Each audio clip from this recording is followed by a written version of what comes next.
বৃত্তান্ত কবিতা মালতীবালা বালিকা বিদ্যালয়। বেণীমাধব বেণীমাধব তোমার বাড়ি যাব। বেণীমাধব তুমি কি আর আমার কথা ভাবো? বেণীমাধব মোহনবাসী তমাল তরুমূলে বাজিয়েছিলে, আমি তখন মালতী স্কুলে ডেস্কে বসে অঙ্ক করি। ছোট্ট ক্লাস ঘর, বাইরে দিদিমণির পাশে দিদিমণির বর। আমি তখন নবম শ্রেণী, আমি তখন শাড়ি। আলাপ হলো বেণীমাধব সুলেখাদির বাড়ি। বেণীমাধব বেণীমাধব লেখাপড়ায় ভালো, শহর থেকে বেড়াতে এলে আমার রং কালো। তোমায় দেখে এক দৌড়ে পালিয়ে গেছি ঘরে বেণীমাধব। আমার বাবা দোকানে কাজ করে। কুঞ্জে অলি গুঞ্জে তবু ফুটেছে মঞ্জরি, সন্ধেবেলা পড়তে বসে অঙ্কে ভুল করি।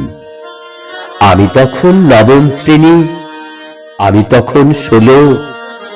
ব্রিজের ধারে বেণীমাধব লুকিয়ে দেখা হলো। বেণীমাধব বেণীমাধব এতদিনের পরে সত্যি বলো, সেসব কথা এখনো মনে পড়ে?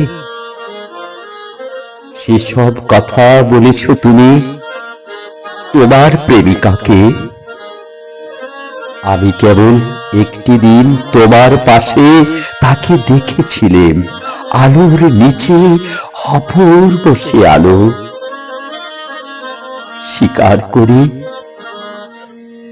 দুজনকে মানিয়েছিল ভালো। জুড়িয়ে দিল চোখ, আবার পুড়িয়ে দিল চোখ।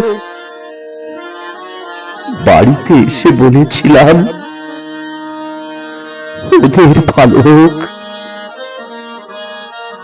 রাতে এখন ঘুমোতে যাই একতলার ঘরে, মেঝের উপর বিছানা পাতা, জ্যোৎস্না এসে পড়ে। আমার পরে জীবন ছিল চোরাপথের বাঁকে মিলিয়ে গেছে। জানি না আজ কার সঙ্গে থাকে, আজ জুটেছে কাল কি হবে। কালের ঘরে শুনি